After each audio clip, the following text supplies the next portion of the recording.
letra S. Existem 4 maneiras de se escrever a letra S.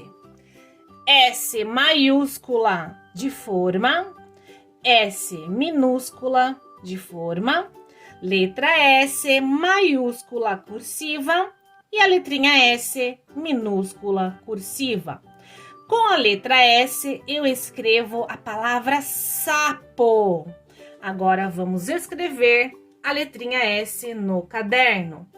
Nunca utilizando somente 2 linhas, você sempre deve utilizar 3 linhas desta forma. É muito fácil de se escrever a letrinha S. Agora vamos ler algumas palavrinhas que começam com a letra S. Selo, sino, suco, sopa.